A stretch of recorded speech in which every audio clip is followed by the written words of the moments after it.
ये basically VPN है हमारी कंपनी का। अगर मुझे कंपनी का कोई भी, बस ठीक है, कोई पिक्चर ना क्लिक करे, मेरे ऊपर हुआ जाएगा।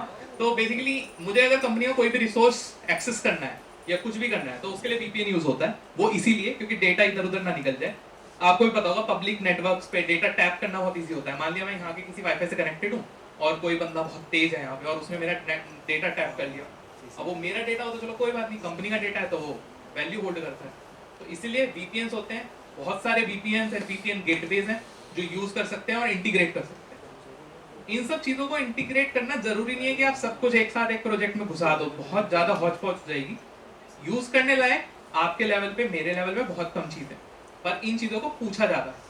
रीजन भी ये चीजें यूज होती हैं, ये लिटरल वही चीजें हैं जो इंडस्ट्री में यूज हो रही है। मैंने अभी आपको दिखाया कि वीपीएन यूज हो रहा है।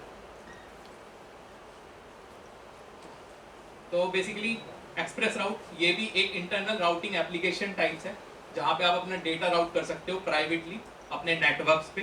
मान लिया मैंने एक बीपीसी अपने बीपीसी बेसिकली मान लिया अगर मैंने कोई सबनेट बहुत ज़्यादा हाई टर्म्स हो गए, वर्चुअल मशीन कोई मैं रन कर रहा हूँ अपने प्राइवेट नेटवर्क पे, तो वहाँ के लिए एक्सप्रेस राउट यूज़ कर सकता हूँ। ये क्लाउड पियरिंग फास्टर कनेक्टिविटी देता है। Next is Azure DNS. DNS के बारे में सुना है? डीएनएस के बारे में तो सुना होगा यार, किसने इसमें सुना है? Domain name system.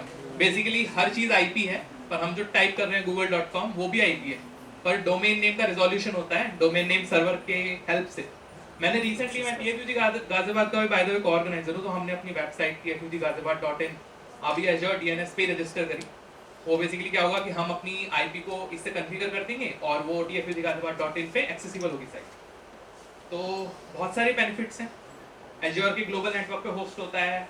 Azure role based access control मिलेगा, लॉगिंग मिलेगी, रिसोर्स लॉक्स मिलेंगे कि आपके रिसोर्स को कोई हैंडल मतलब outsource basically foreign entity handle ना कर सके। ईज ऑफ यूज है। Azure portal and Azure CLI दोनों का एक्सेस मिलेगा। कस्टमाइजेबल वर्चुअल नेटवर्क्स मिलेंगे, अभी जैसे वीपीएन्स की बात हुई थी, गेटवेज की बात हुई थी। कस्टम डोमेन नेम्स मिलेंगे और एलियस रिकॉर्ड्स मिलेंगे। एलियस रिकॉर्ड सुना है by the way?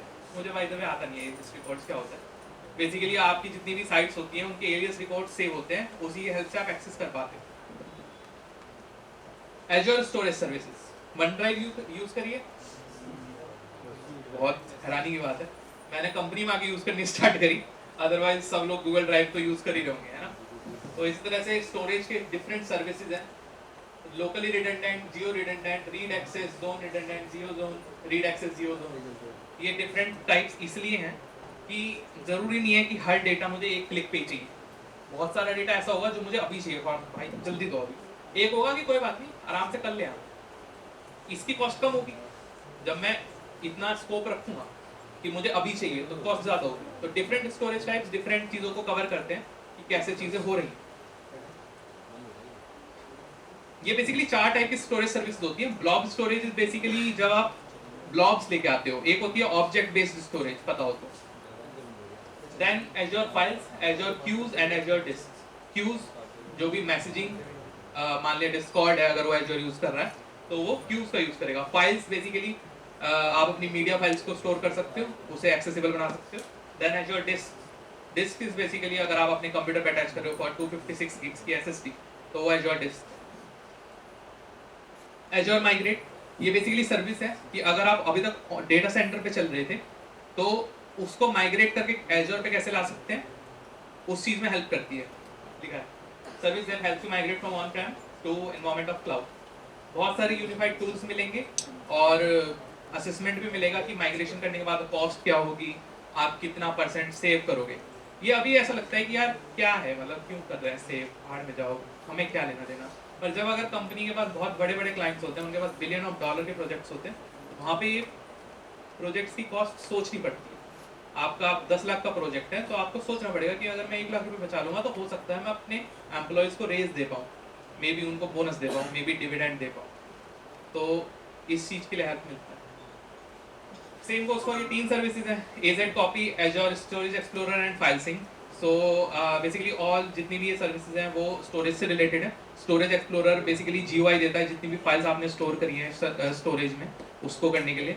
AZ copy basically CLI tool है। कमांड लाइन यूज करिए, लिनक्स यूज करा है यहाँ पे। लिनक्स बहुत ज़रूरी है क्लाउड में, क्योंकि ग्राफिकल से थोड़ा चल जाता है काम, अंत में आपको लिनक्स पे ही जाना पड़ेगा। एक बहुत अच्छा कोर्स है लिनक्स फुल ट्यूटोरियल करके सर्च करना, तो बेस्ट रिसोर्स है लिनक्स सीखने के लिए। मुश्किल से 50 वीडियोस होंगी, वो भी 2-2 मिनट की, 100 मिनट में पूरा कोर्स खत्म। फाइल सिंक, बेसिकली सिंक तो सुना ही होगा, व्हाट्सएप अपना चैट बैकअप लेता है, इस तरह फाइल सिंक करके रखता है अपने, अगर आप ऑन प्रेम यूज कर रहे हो या मान लिया लैपटॉप यूज कर रहे हो, इस तरह से। आइडेंटिटी एक्सेस एंड सिक्योरिटी, ये एक ऐसी सर्विस है कि आपके क्लाउड में कौन साइन इन कर रहा है, क्लाउड में आके कौन क्या चीज चेंज कर पा रहा है, इस चीज का एक्सेस आप कंट्रोल कर सकते हो। ऐसा ना हो ना कि इंटर्न आया और फटाफट उसने 30 जीबी वाले रैम वाले सिस्टम लॉन्च कर दिए, बैठा दिया, इतना तो उसकी स्टाइपेंड नहीं था जितना उसने बिल बिठा दिया। तो ऐसी चीजों को कंट्रोल करने के लिए identity access and security is necessary, जिससे कि कोई कुछ भी लॉन्च ना कर दे, कोई कुछ भी एक्सेस ना कर ले।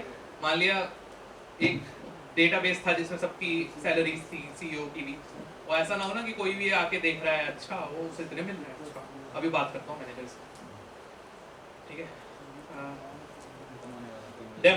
डेमो हम करेंगे, पर एक क्विज कर लेते हैं, उस क्विज को जब तक ज्वाइन करोगे तो डेमो हो जाएगा, ठीक है। मैं क्विज का यूआरएल शो कर देता हूँ। क्विज के 2 ही रूल्स हैं बेसिकली।